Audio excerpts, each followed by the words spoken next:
Hello everyone, स्वागत है आप सभी का स्टडी राइज यूट्यूब चैनल पर। हमारी टीजीटी पीजीटी पॉलिटिकल साइंस की डेली क्लासेस चल रही हैं।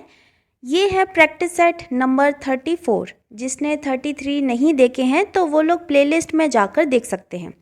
और इसके अलावा पीजीटी समाजशास्त्र की क्लासेस भी चल रही हैं। जो बच्चा चैनल पर पहली बार आया है तो चैनल को ज़रूर सब्सक्राइब करें और बेल आइकन को भी प्रेस कर लें, जिससे कि वीडियो की नोटिफिकेशन आपके पास सबसे पहले पहुंच जाए। तो चलिए फिर आज की वीडियो स्टार्ट करते हैं। तो आज का जो हमारा पहला क्वेश्चन है ये है क्वेश्चन नंबर 46। समानता के प्रति आग्रह ने स्वतंत्रता की आशा को व्यर्थ बना दिया। यह कथन किसका है? J.S. मिल का, जर्मी बेंथम का, लेनिन का या फिर लॉर्ड एक्टन का? तो कथन क्या दिया है? समानता के प्रति आग्रह ने स्वतंत्रता की आशा को व्यर्थ बना दिया। यह कथन किसने दिया है? तो इसमें जो सही आंसर है वह है ऑप्शन नंबर 4, लॉर्ड एक्टन। ठीक है, किसका कथन है ये? लॉर्ड एक्टन का कथन है। अच्छा, नेक्स्ट क्वेश्चन है क्वेश्चन नंबर 47। निम्नलिखित सिद्धांतों में से महात्मा गांधी द्वारा किसका प्रतिपादन नहीं किया गया? न्यायशीलता का सिद्धांत, पंचायती राज, केंद्रीकरण का सिद्धांत या फिर अहिंसा का सिद्धांत? तो बताइए 47 का सही आंसर क्या होगा? तो देखो, महात्मा गांधी द्वारा इसमें दिया है किसका प्रतिपादन नहीं किया गया है। तो न्यायशीलता का सिद्धांत का प्रतिपादन किया गया है, पंचायती राज का भी किया गया है और अहिंसा का सिद्धांत भी किया गया है, लेकिन केंद्रीयकरण का सिद्धांत का प्रतिपादन महात्मा गांधी जी ने नहीं किया है। ठीक है, तो इसमें जो राइट आंसर है वह है ऑप्शन नंबर 3। नेक्स्ट क्वेश्चन की ओर बढ़ते हैं। Question number 48। निम्नलिखित में से कौन सर्वाधिकारी राज्य में विश्वास करता है? उदारवाद, समाजवाद, फासीवाद या फिर इनमें से कोई नहीं? तो कौन सा है जो सर्वाधिकारी राज्य में विश्वास करता है? तो 48 का सही आंसर है यह है ऑप्शन नंबर 3, फासीवाद। ठीक है, इसमें सही आंसर कौन सा हो जाएगा? ऑप्शन 3। नेक्स्ट क्वेश्चन है क्वेश्चन नंबर 49।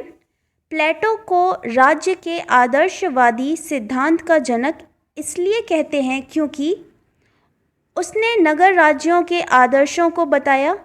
उसका सिद्धांत मनुष्य की प्रकृति है पर आधारित ना होकर क्या करना चाहिए पर आधारित है। ऑप्शन 3 है वास्तविकता तथा मूल्य के बीच व्यवस्था को स्वीकार किया है, या फिर उसने अपने सिद्धांत को अच्छे विचार पर आधारित किया है। तो किसकी बात कर रहा है? प्लेटो की बात कर रहा है। राज्य के आदर्शवादी सिद्धांत का जनक इसलिए कहते हैं क्योंकि उसने अपने सिद्धांत को अच्छे विचार पर आधारित किया है। ठीक है, तो इसमें जो सही आंसर है यह है ऑप्शन नंबर 4। 49 का सही आंसर है ऑप्शन नंबर 4। नेक्स्ट क्वेश्चन की ओर बढ़ते हैं। Question number 50। किसका विश्वास था कि व्यक्ति अपने पिता की मृत्यु को भूल सकता है परंतु उसकी संपत्ति की हानि को नहीं भूल सकता? मैकियावेली का कथन है, बोंदा का है, हॉब्स का है या फिर लॉक का है? तो बताइए ये कथन किसका है कि व्यक्ति अपने पिता की मृत्यु को तो भूल सकता है परंतु अगर उसकी संपत्ति की हानि हो जाए तो वह उसको नहीं भूल सकता। तो ये जो कथन कहा है ये कहा है ऑप्शन नंबर ए, मैकियावेली ने। ठीक है, किसका कथन है ये? मैकियावेली का कथन है। नेक्स्ट है क्वेश्चन नंबर 51। निम्न में से कौन एक संयुक्त राष्ट्र संघ का उद्देश्य नहीं है? ठीक है, नहीं है।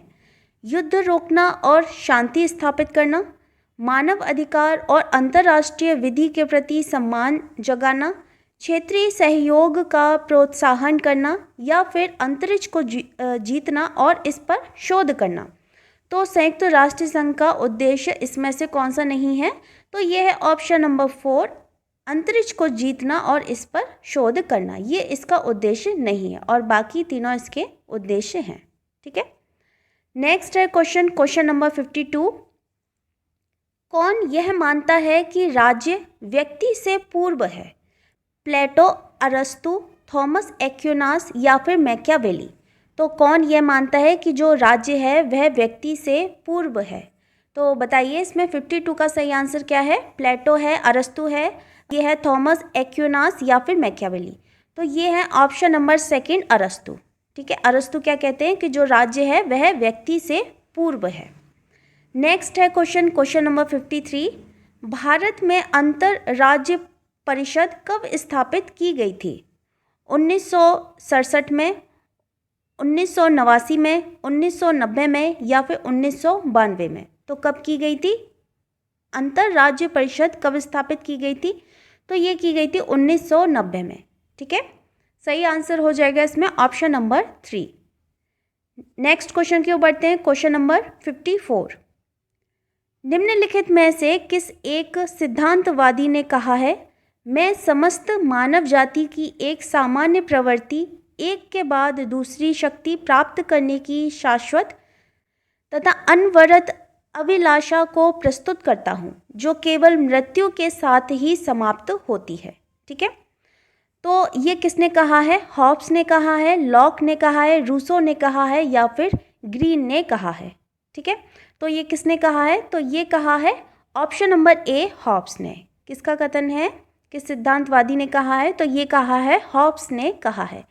तो 54 का सही आंसर है option number first.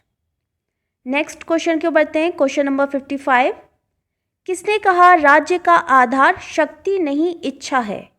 TH. Green ने, बेंथम ने, जे.एस. मिल ने या फिर हेगल ने? तो किसने कहा है कि जो राज्य है उसका आधार शक्ति नहीं बल्कि क्या है? इच्छा है। तो ये कहा है option number first, TH. Green ने। ठीक है, राज्य का आधार शक्ति नहीं इच्छा है, ये किसने कहा है? टी.एच. ग्रीन ने कहा है। नेक्स्ट क्वेश्चन नंबर 56, नागरिक शास्त्र के शिक्षण का प्रमुख लक्ष्य अच्छे नागरिक तथा उच्च श्रेणी का नागरिक चरित्र उत्पन्न करना है, यह किसने कहा?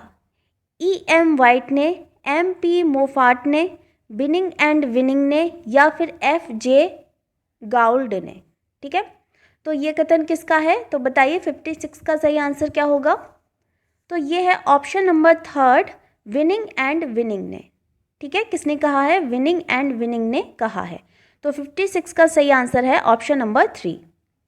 नेक्स्ट क्वेश्चन की ओर बढ़ते हैं। क्वेश्चन नंबर 57, भारत का राष्ट्रपति आपातकाल की घोषणा कैबिनेट की लिखित सलाह पर कर सकता है, यह व्यवस्था जोड़ी गई भारत के सर्वोच्च न्यायालय द्वारा, संविधान निर्मात्री द्वारा, 42वें संविधान संशोधन द्वारा या फिर 44वें संवैधानिक संशोधन द्वारा? क्या बोल रहा है क्वेश्चन कि जो भारत का राष्ट्रपति आपातकाल की जो घोषणा है वह कैबिनेट की लिखित सलाह पर कर सकता है, यह व्यवस्था किसके साथ जोड़ी गई थी?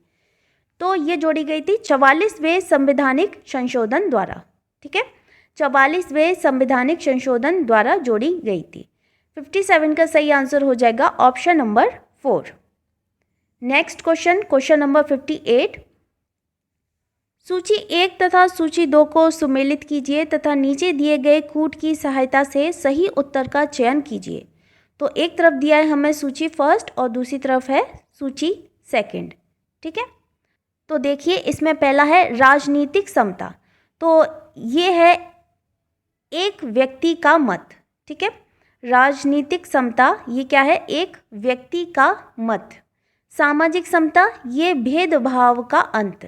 ठीक है, सामाजिक समता क्या है? भेदभाव का अंत। आर्थिक समता ये है शोषण का अंत। आर्थिक समता क्या है? शोषण का अंत। और लास्ट में है कानूनी समता, तो ये है कानून के समक्ष समता। ठीक है, कानून के समक्ष समता। तो सबसे पहले क्या है? 3, फिर 4, फिर सेकंड और फिर फर्स्ट। 3, 4, second, first. ठीक है, तो इसमें सही आंसर हो जाएगा, ये है option number second, 3, 4, second, first. Next है क्वेश्चन नंबर 59, भारतीय संविधान का अनुच्छेद 44 संबंधित है समान नागरिक संहिता से, पंचायती राज से, फैक्ट्री के प्रबंधन में मजदूरों की साझी से या फिर गरीबों को मुफ्त कानूनी सहायता से? तो अनुच्छेद 44 किससे संबंधित है?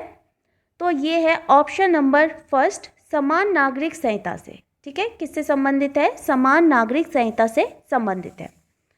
नेक्स्ट है क्वेश्चन नंबर 60, लास्ट क्वेश्चन है आज का। यह किसने कहा है कि आधुनिक राज्य का मुख्य पक्ष उसकी भूमि, शारीरिक हिंसा, का साधनों पर एकाधिकार तथा उसकी वैधानिकता है। ठीक है, यह कथन किसका है? तो हीगल ने कहा है, बेवर ने कहा है, ब्लंट शली ने कहा है या फिर हरमन फाइनर ने कहा है। तो ये किसने कहा है कि आधुनिक राज्य का मुख्य पक्ष उसकी भूमि, शारीरिक हिंसा का साधनों पर एकाधिकार तथा उसकी वैधानिकता है। तो ये कथन कहा है ब्लंट शली ने। ठीक है, किसका कथन है? ब्लंट शली का कथन है। तो 60 का सही आंसर हो जाएगा इसमें ऑप्शन नंबर 3। तो दोस्तों ये थी आज की वीडियो पसंद आती है तो चैनल को सब्सक्राइब ज़रूर करें। अभी बहुत से बच्चे ऐसे हैं जिसने अभी चैनल को सब्सक्राइब नहीं किया है, तो चैनल को ज़रूर सब्सक्राइब करें और बेल आइकन को भी प्रेस कर लें। मिलते हैं फिर नेक्स्ट वीडियो में, तब तक के लिए थैंक यू सो मच।